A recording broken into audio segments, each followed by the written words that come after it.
لیکن تقلید کرنا یہ بھی تو واجب ہے. اور یہ چاروں امام اعظم، چاروں امام اور امام اعظم امام ابو حنیفہ رحمۃ اللہ علیہ کس کی اطاعت کر رہے ہیں؟ اللہ کی، قرآن کی، رسول کی، حدیث کی. یہ قرآن اور حدیث سے باہر کی چیزیں تو نہیں لا رہے.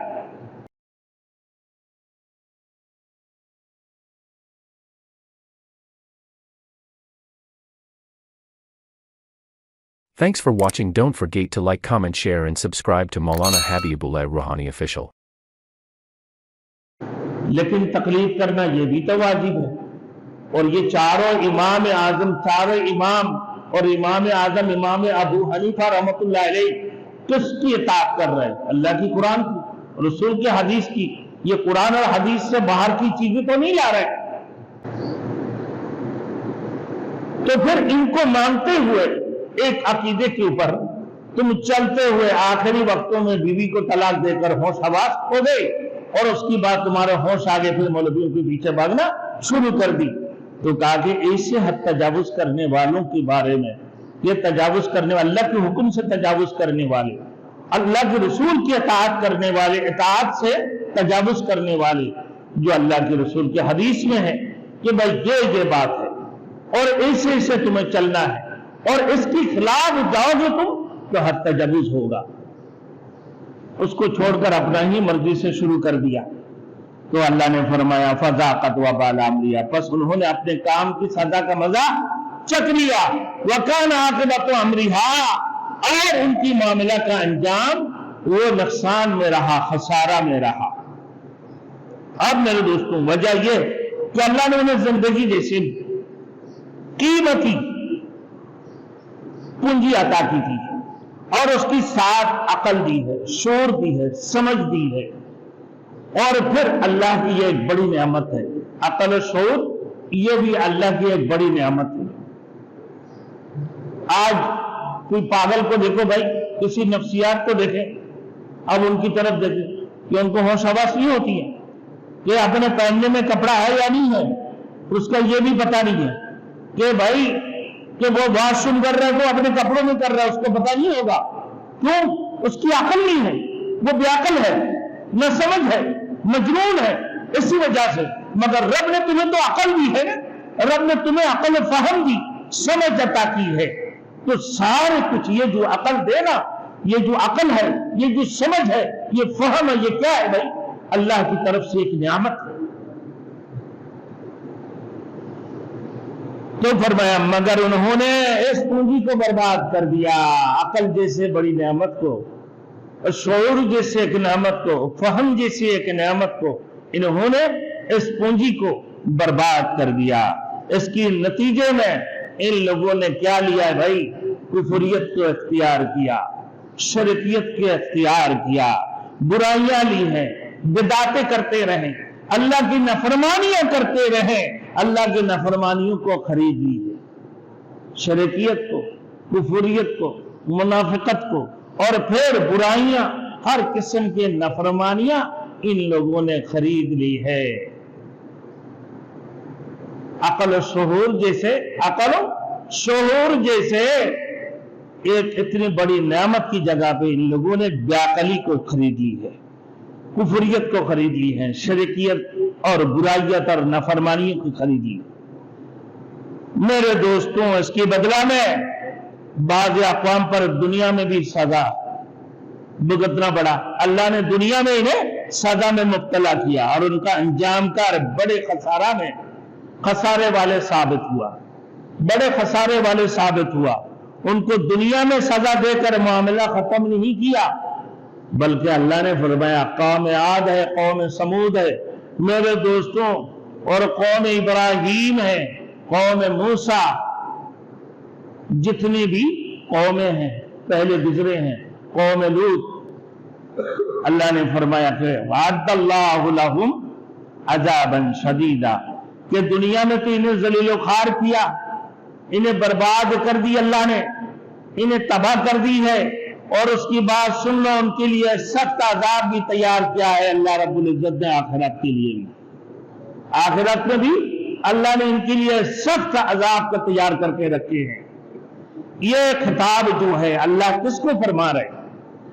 کہ نزول قرآن کی زمانے سے لے کر نزول قرآن کے زمانے کے لوگوں کے علاوہ بھی بنی نوع انسان سے اللہ نے آئلی قوانین کی طور پر نکاح ہے، طلاق ہے، عدت ہے اور خرچے وغیرہ کی احکام اور ان کی گھر میں سکونت کے بارے میں یہ سارے باتیں اللہ رب العزت نے اپنے احکام بیان فرما کر خبردار کیا کہ اگر دنیا اور آخرت میں بہتری چاہتے ہو تو ان قوانین کی پابندی اختیار کرو، ورنہ تمہارا انجام بھی سابقہ نافرمان قوموں سے مختلف نہیں ہوگا۔ ایک طلاق اور عدت نکاح کے بارے میں اس سے پہلے دوسرے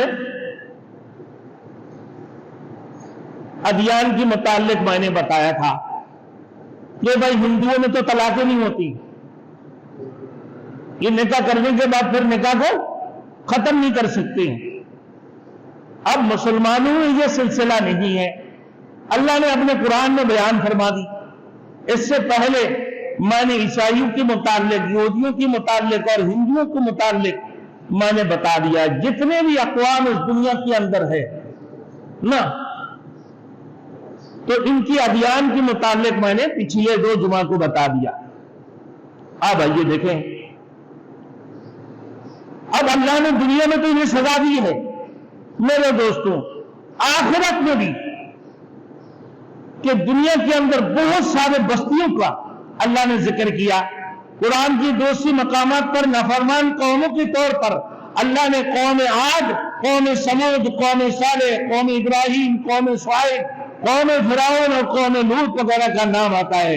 اللہ نے ان کو دنیا میں بھی تباہ برباد کیا اور آخرت کی دائمی سزا تو بہرحال ان کو بھگتنے پڑیں گے،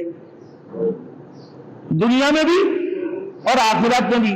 تو فرمایا کہ ان اقوام کے انجام سے عبرت حاصل کر لو اور اللہ تعالیٰ کی نافرمانی سے باز آ جاؤ۔ اللہ نے انہیں دنیا میں بھی سزا دی اور آخرت میں بھی اللہ کے عذاب میں اللہ رب العزت ان کی دائمی عذاب میں مبتلا کریں گے۔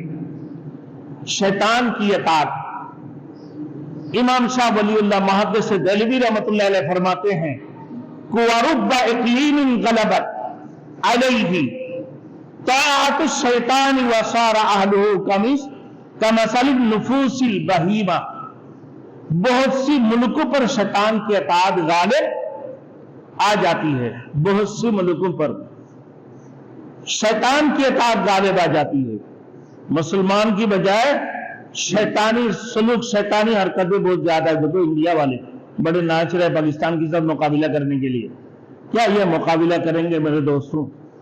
ایمانیت کی جو روشنی ہے، توحید کی جو روشنی ہے، ان کی سامنے یہ کھڑے ہو سکتے ہیں؟ کبھی نہیں۔ مگر مسلمانوں میں اتحاد ضروری ہے، اتفاق ضروری ہے، ورنہ ایمانیت کی جو طاقت ہے، توحید کی جو طاقت ہے، اس کائنات کے اندر کوئی بھی مقابلہ نہیں کر سکتے۔ اب یہ شیطانیت والی کہ ملکوں پر شیطان کی اطاعت غالب اور وہاں کے لوگ درندہ صفت بن جاتی ہیں۔ کبھی اللہ تعالیٰ کو ان کو موقع پر ہی سزا، اللہ رب العزت کو بھی موقع پر ہی سزا دے دیتے ہیں اور پھر کبھی اس کو مؤخر کر دیتا ہے، ڈھیل چھوڑتا ہے۔ دیکھو یہ درندہ صفت حرکت مسلمانوں کے اوپر کبھی کبھار، کبھی دیکھو کہ بھائی احمد آباد میں ہو گئی، کبھی دیکھو کہ بھائی حیدرآباد دکن میں ہو گئی، کبھی دیکھو کہ مہاراشٹر میں ہو گئی، کبھی دیکھو کہ کلکتہ میں ہو گئی، کبھی دیکھو بھائی اور کسی صوبے میں ہو گئی، یہ کبھی دیکھو کہ بھائی دہلی میں شروع ہو گیا ہندو۔ یہ شیطان والی چال پر چلتے ہیں کیونکہ ان کے اوپر شیطان کی اطاعت غالب آ گئی ان کے اوپر، کیونکہ 360 خدوں کی پرستش کرنے والے، گائے ماتا کی پرستش کرنے والے یہ لوگ، کتوں کو پوجا کرنے والے اور میرے دوستوں درختوں کی پرستش کرنے والے اور سورج کواکب کی پرستش کرنے والے، یہ شرک کے اندر ڈوبے ہوئے لوگ میرے دوستوں، یہ کفریت کے اندر ڈوبا ہوا لوگ، تو ان کے اوپر شیطان غالب آئے گا نا بھائی۔ تو یہ شیطانیت والی جو چال ہے، شیطانیت والی جو حرکت ہے، ان کو شیطان نے میرے دوستوں اتنے دور لے کے چلا گیا کہ یہ درندہ بن جاتے ہیں. یہ کیا بن جاتے ہیں بھائی؟ درندہ بن جاتے ہیں. کبھی ایمان والوں کے اوپر، کبھی مساجد کے اوپر، کبھی دینی مدارس کے اوپر، کبھی میرے دوستوں جو اللہ کے اوپر ایمان لے کر آئے مسلمانوں کے اوپر یہ حملہ کر کے بیٹھ جاتے ہیں. تو اللہ رب العزت بھی انہیں سزا دنیا میں بھی دیتے ہیں اور پھر آخرت میں بھی سزا تیار کر کے رکھی ہیں.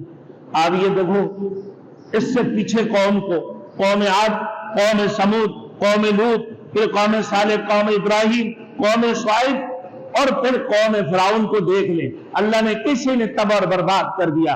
اور آخرت کی میرے دوستو دائمی عذاب، آخرت کے دائمی عذاب ان کو اللہ رب العزت ان کو بھگتیں گے. یہ لوگ اللہ رب العزت ان کے لیے تیار کر کے رکھے ہیں.